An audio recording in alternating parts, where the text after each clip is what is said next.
ایک محترم نے فرمایا کہ ان کا پیشاب کنٹرول نہیں ہوتا اور بعض اوقات غیر ارادی طور پر قطرات وغیرہ نکل آتے ہیں، تو اس سے کپڑے بھی خراب ہو جاتے ہیں، تو نماز کا کیا حکم ہوگا؟ دیکھیں، پہلے تو میں تمام دیکھنے والوں سے گزارش کروں گا کہ میری ایک کتاب ہے، وہ لے لیں آپ، طہارت کے مسائل و احکام۔ یہ بیسٹ بک ہے، اس کو بالکل اپنا طہارت کے سلسلے میں ایک رہنما قرار دیں، اور اس میں مسئلے دیکھیں، بہت اچھے عام فہم انداز سے مسائل لکھے گئے ہیں، تو اس قسم کے مسائل بھی آپ وہاں پر آرام سے جان سکیں گے۔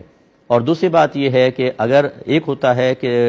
ایسی چیزیں قابل علاج ہوتی ہیں، ایسی ایکسرسائزز ہوتی ہیں کہ جس کی وجہ سے آپ ان پہ کنٹرول کر سکتے ہیں، ایسی میڈیسن ہوتی ہیں ایلوپیتھک میں، ہومیوپیتھک میں، اسی طریقے سے حکیم جو اچھے حکیم ہیں، آپ کوئی طریقہ علاج ضرور اختیار کریں تاکہ یہ کنٹرول ہو، اور ایک ذہنی کوفت اور اذیت بھی ہوتی ہے انسان کو، اس سے بھی آپ محفوظ رہیں گے۔ تیسری صورت، پھر تیسری بات یہ ہے کہ اگر تو یہ آپ کی ایک دائمی عادت ہے کہ جیسے وضو کرتے ہیں قطرات آ جاتے ہیں، نماز پڑھیں تو قطرات آ جاتے ہیں اور آپ اکثر پاک نہیں رہ پاتے، پھر تو آپ شرعی طور پر معذور کہلائیں گے۔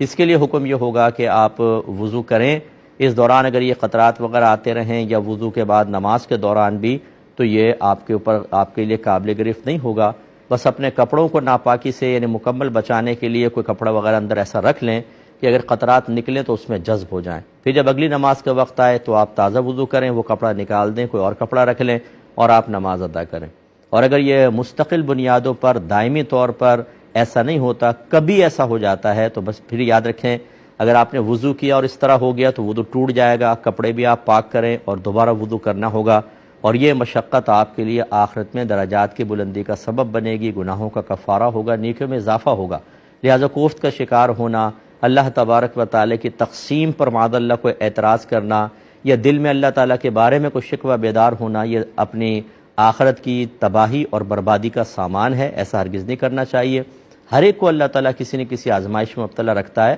تو اللہ کی طرف سے ایک آزمائش تصور کر کے اس پہ ثابت قدم رہیں۔ اور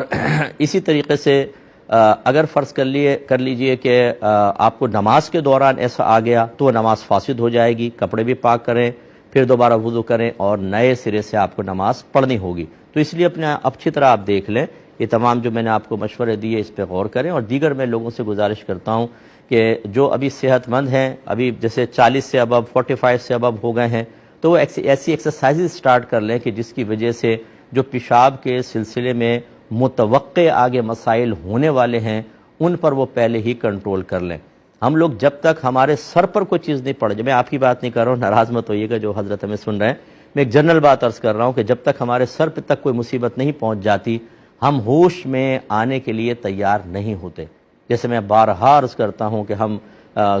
مطلب کولڈ ڈرنک وغیرہ پیتے رہیں گے، خوب زیادہ چکنائیاں کھاتے رہیں گے، ایکسرسائز بالکل نہیں، لائف سٹائل بالکل ایسا ہم رکھیں گے، اور پھر اچانک ہماری طرف بیماریاں متوجہ ہوتی ہیں، جسم کی قوت مدافعت کمزور پڑ جاتی ہے، اور پھر علاج، پھر کوفت، پھر گھر والے بیزار، پھر وہ تمام چیزیں ہم کہتے ہیں پتہ نہیں کیا ہو گیا، پہلے کچھ بھی نہیں تھا، اب تو پے در پہ بیماریاں ہو، یہ ضرور کسی نے جادو کرا ہے۔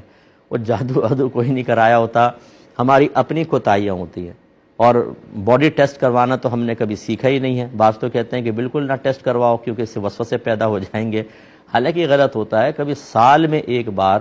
2 سال میں چلے ایک بار پوری باڈی کا ایک ٹیسٹ کروا لے اگر افورڈ کر سکتے ہوں، تاکہ پتہ چلے کہ جسم میں کیا خرابیاں پیدا ہو چکی ہیں۔ بعض اوقات وہ انیشل سٹیج پر ہوتی ہیں، قابو میں آ سکتی ہیں، ورنہ پھر بڑھ جاتی ہیں تو پھر قابو کرنا مشکل، اور اتنا ہی پھر اس کا علاج مہنگا ہوتا چلا جاتا ہے اور دیر پا ہوتا ہے، اور آدمی کے نارمل لائف ڈسٹرب ہو جاتی ہے۔ یہ کچھ مشورے تھے، اگر پورا کر سکیں تو بہتر ہے۔